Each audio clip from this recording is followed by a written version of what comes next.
It's about time we had a look around Ropley and what's been going on behind closed doors. Welcome to In the Loop.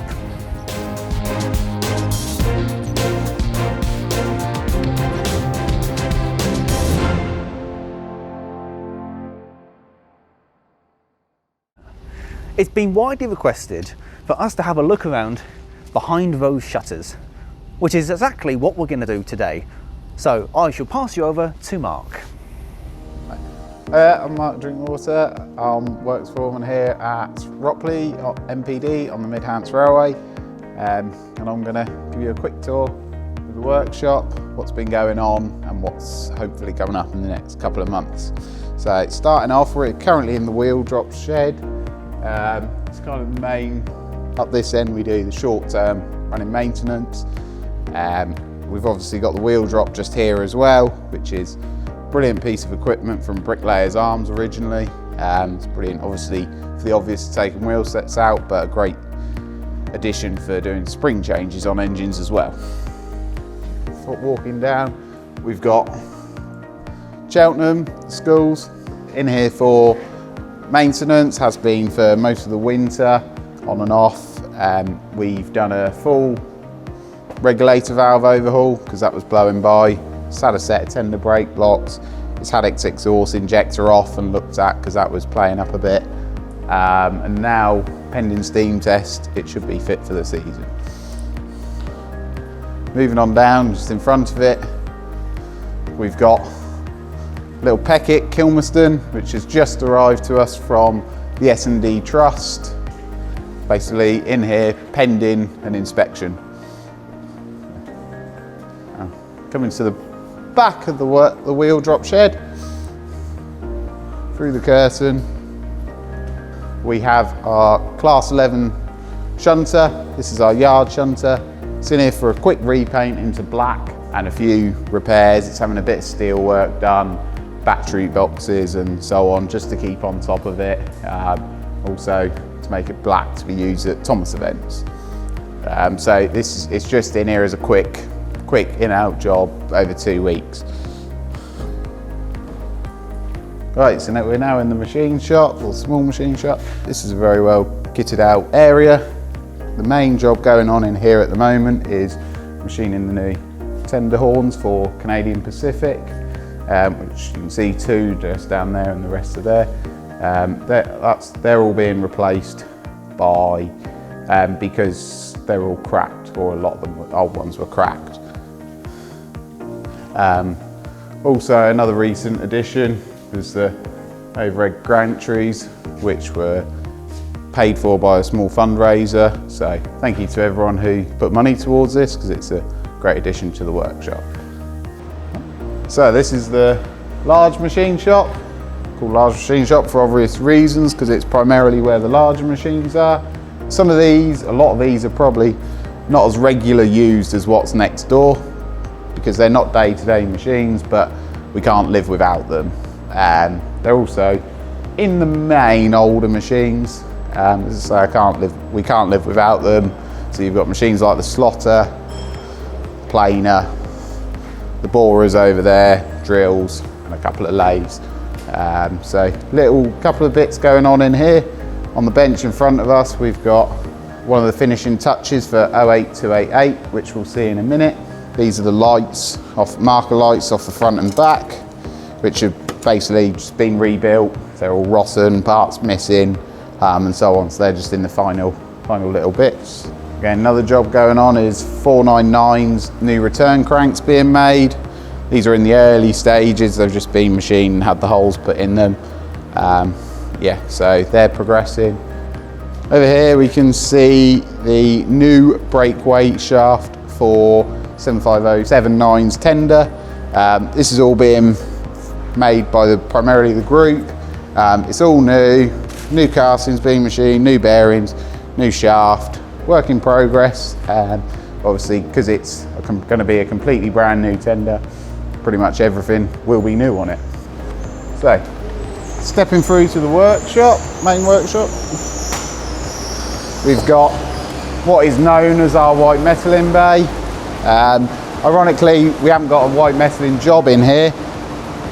We've got Canadian Pacific's tender axle boxes, which are currently set up for bronze welding on the thrust bars. This is a fairly standard repair we do. So yeah, that's another ongoing project. Once they're built up, we'll rough machine them, ready for white metaling. They'll then be white metalled and finish machined, follow it after that. To my right, we've got the welding bay. This is fairly recently, sort of end of last year, had a big revamp and move round to try and brighten it up, open it up, making a better workspace for everybody. There's not much to see going on in there today, unfortunately. To my left, we've got Canadian Pacific's tender chassis, which is currently upside down. Main reason being, it's far easier to do some of the jobs we've done on it upside down. So as I say, you can see the horn blocks are off, which you've just seen in there, we're making new. These are the bars and the wire. They're what we call dummy axles. The reason for doing that is basically we need to ensure all the wheel sets are running true to each other, as square as possible to the frames. This ensures we don't get things like hot axle boxes or components like tyres wearing out. So now a bit further up the workshop, you can see pretty much all of 75079 in front of us. You've got the cab, again in the closing stages of its building, pretty much all new, being produced by the group. They made a great job of it. It's basically the only job left on it is to rivet it together, and then that's that done. Got the chassis to my right. We haven't yet had the wheels out of it. The bogie has been fully overhauled, that's done. The boiler only came out back in December, so later this year we'll take it off its wheels. We've had a bit of a look round it, assessment. We knew already it needs new tyres, so they'll go to South Devon for retiring. And again, it needs a new drag box, which has already been started to be produced. To my left, to my right even, here we've got the new tender chassis for 75079 again. You can see a couple of the horn blocks are on, just for trial fitting at this stage. We're not quite at the stage of aligning it like you've seen on Canadian Pacific's. Obviously, all of the stretchers being produced, it's basically a kit of parts.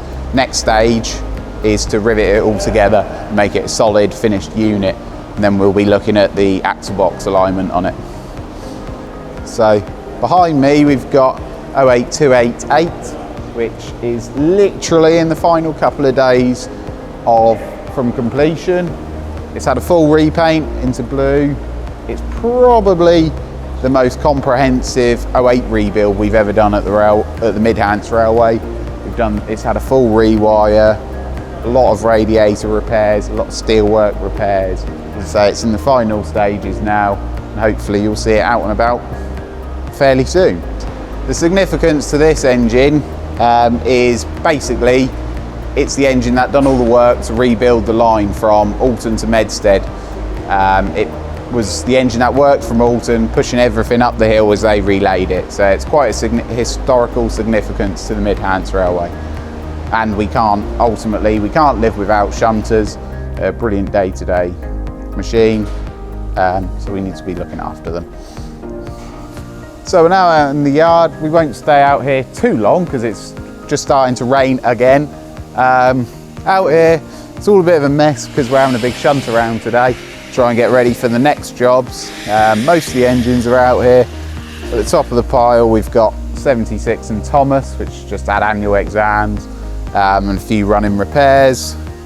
Weybridge in the middle, which this week has been steam cleaned, ready for coming in the workshop today for assessment. We'll be starting that assessment to look at the prospects for overhauling it.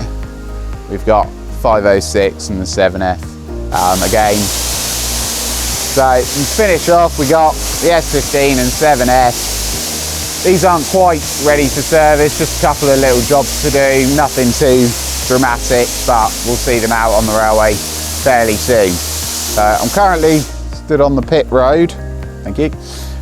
Currently stood on the pit road, which is in the process of being rebuilt. Quite a big project last year, it's just got, you know, the finished stages to do. Hopefully the not too distant future, now the weather's warming up. It's had a complete wall rebuild, all new track, so it's now just the concrete down the sides left to do. So I think that pretty well concludes our tour of the workshop here at Ropley. Obviously this isn't the whole site because we've got the carriage shop and boiler shop up the other end. I'm sure they'll feature in future episodes. For those who want to see that, that will be a good watch. For those of you who are interested, if you want to give us a follow on Facebook, it's Ropley MPD, and you'll be able to see all the latest goings on here. I think that's it. And there we are, folks. Proof that even though the railway hasn't been running, there's still been a lot going on behind the scenes. Now, before I go, I need to mention the gala again because, frankly, the visitors are already starting to arrive and it's looking fantastic. At the time of filming, tickets haven't been released just yet, so best check the website at watercressline.co.uk for more information. If tickets have been released by now, then check the website at watercressline.co.uk to buy tickets. But that's it from us now. Thank you guys for watching. Thank you to Mark for showing us about, and we'll see you next time.